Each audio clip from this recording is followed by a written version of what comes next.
Hello, everybody. I'm Carmen Pugliafito, and I'm here today with Dr. Roger Goldberg of Bay Area Retina and the California Pacific Medical Center. Roger, welcome back to Retina Synthesis. Great to be back on Retina Synthesis. Great to see you, Carmen.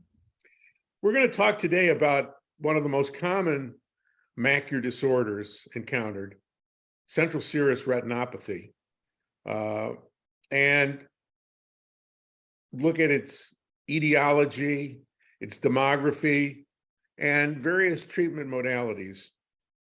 What is central serous retinopathy? Is it really a retinopathy? Well, it's interesting because you're still using kind of the name. I think a lot of people still refer to it as, it's actually a little bit easier to say, but I think most of us are actually calling it central serous chorioretinopathy because it's really probably a choroidopathy, and the secondary impact is on the retina, with the development of serous subretinal fluid in the macula, which is kind of ultimately what leads to the patient's symptoms. But Duke Elder called it central serous retinopathy. Don Gass, about 15 years later, redefined it as central serous chorioretinopathy. That kind of is the official name of the disease, but it is one of these diseases that has really defied easy classification. And I think that's one of the problems where it's been so difficult to kind of study central serous chorioretinopathy in a really systematic way, because there's active and inactive CSC. Active is when there's subretinal fluid present. Inactive is when there's no subretinal fluid present. There's acute and chronic. Acute CSC, you typically have one or just a few leaks. They have that classic angiographic finding, like an expansile dot or smokestack appearance on an FA. They tend not to really have much in the way of RPE and outer retinal changes. And kind of by definition, that it hasn't been there that long, and it tends to go away, typically in about 3 to 4 months on its own. But even that definition of acute CSC can be problematic because oftentimes we don't know how long the fluid's been there for. Oftentimes sometimes we call it persistent acute CSC when it really looks like acute CSC, but it persists for longer than 4 months. And we know that up to 50% of these patients can recur. So sometimes we call it like relapsing acute CSC. But in general, it's the acute variant when there aren't a lot of RPE changes present. And then the chronic form is the one, I think, we kind of tend to think of that one as like the more debilitating one, because again, the fluid's there for a long time. They get, permanent RPE changes and outer retinal changes. They have many leaks on angiography, although sometimes those leaks can actually be hard to detect because if there's a ton of RPE kind of wipeout and translucency, they can be hard to see. On an icy green, you see this kind of diffuse hyperpermeability. You often see these dilated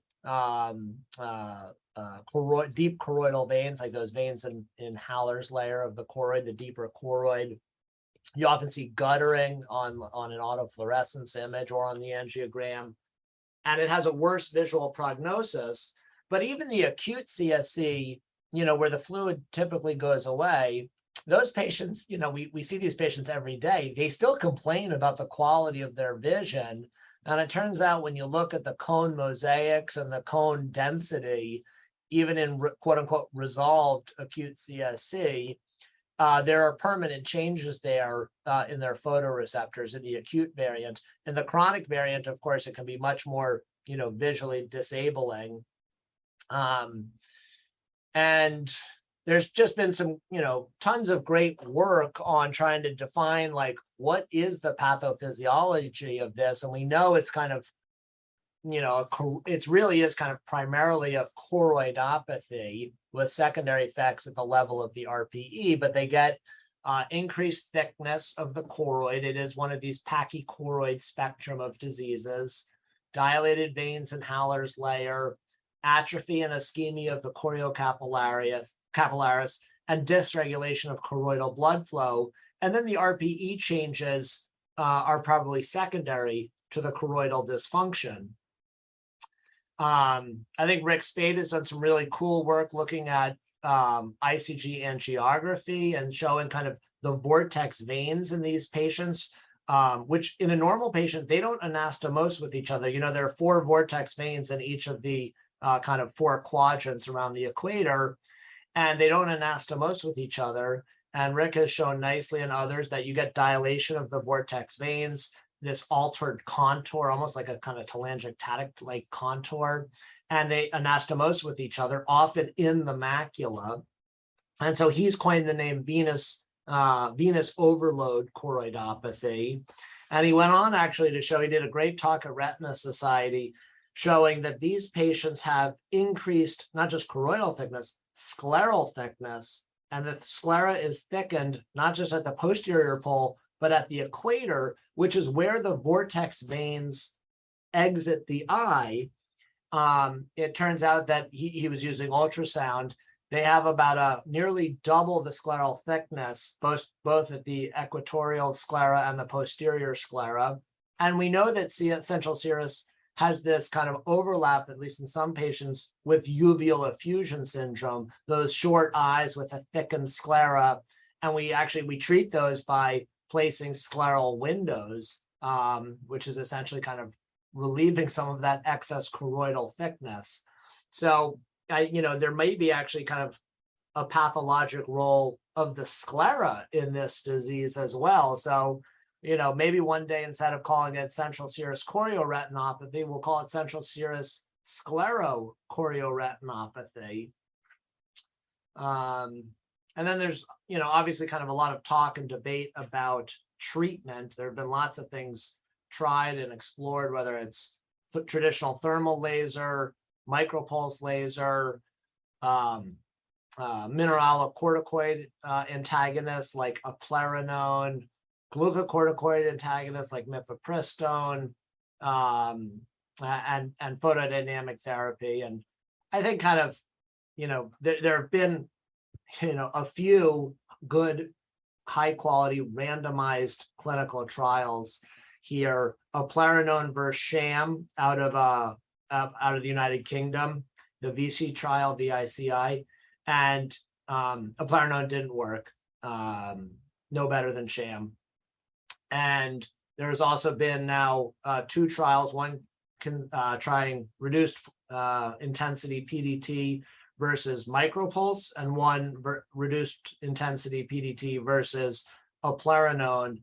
And in both of those, pretty convincingly, PDT kind of quote unquote won. So I think PDT is still the gold standard for the treatment of central serous chorioretinopathy. In general, for acute CSC, I still kind of in general observe them, but if they're highly symptomatic or high functioning and really need to get back to kind of full functioning quickly, I will offer them therapy. If there is just kind of a little single leak outside the, kind of within a disc diameter of the fovea, I will even offer them traditional thermal laser, or sometimes in combination with micropulse laser. But I think PDT is, if that doesn't work, or while I'm obtaining authorization for PDT, I might try that. But PDT, I think, is the gold standard for both acute and central and chronic central serous chorioretinopathy. What's the clinical setting in which we usually see this disorder? You're saying kind of like the type A personality, more commonly in men than women in their 40s or 50s, high stress. About 50% of the time they have a history of having used steroids, exogenous steroids, including things like nasal sprays or steroid creams, anything that might just kind of tilt the balance. But oftentimes they're having like a stressful life event, that's impacting them. We also see an increased risk in patients who kind of have overnight shift work or things that disrupt their circadian rhythms. Also a risk factor, probably increases some basal, cortisol levels just in a person's body too. So those things might trigger kind of activity in central serous chorioretinopathy. You can see it in patients with pituitary adenomas. Pituitary adenomas, yep. Do you think that early treatment is justified given the abnormalities and cones that are observed in these eyes, even when the Snellen acuity is good?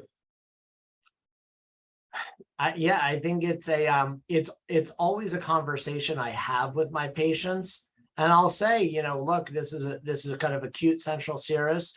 I still think the standard of care for acute CSC in the United States is observation.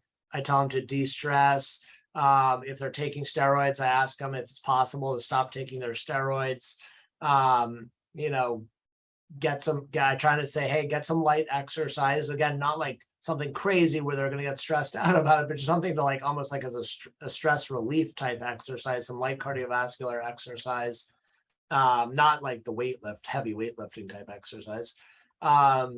And if they're having problems sleeping, sometimes I've suggested things like melatonin or ashwagandha, which is like an herbal supplement that helps people sleep sometimes.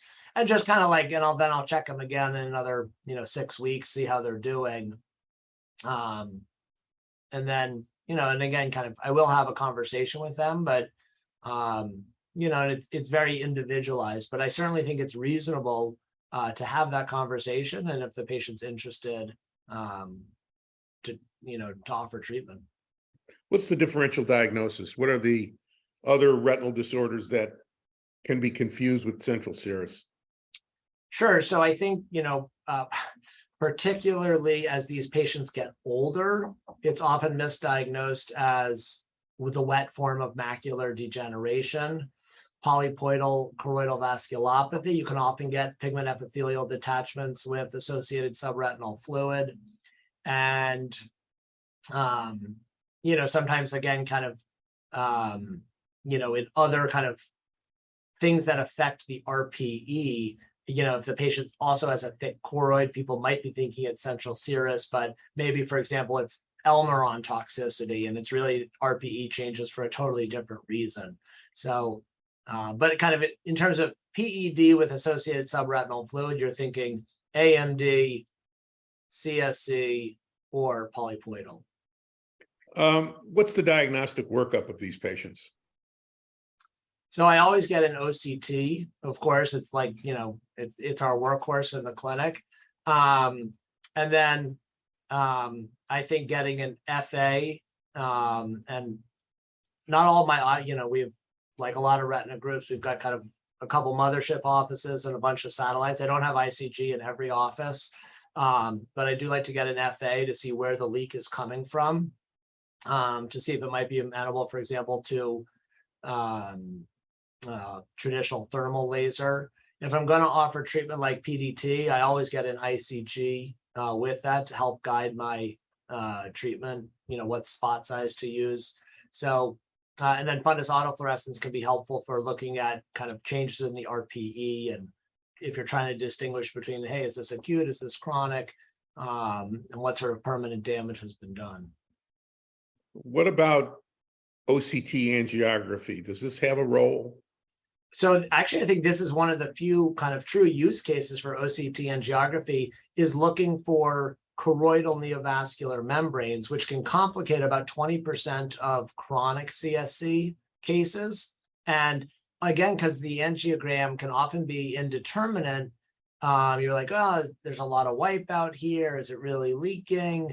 And I think looking at an OCTA, particularly looking at the B scan images with the flow overlay, where you can actually look like kind of inside that pigment epithelial detachment. Do I see blood flow in that PED? Because then it says to me, hey, that's actually a CNV there. Is there any role for eplerenone? I do not offer it. I think its effect is largely the placebo effect, which is a real effect. And, that placebo effect may help 20% of patients. And so, but I think eplerenone doesn't help when you look across, a placebo-controlled trial. And you definitely have to monitor things like the potassium levels and the creatinine. So you definitely have to do a little bit of monitoring for those patients for systemic complications of eplerenone. Is there a role for anti-VEGF agents in treatment of central serous? Only if it has a secondary CNV.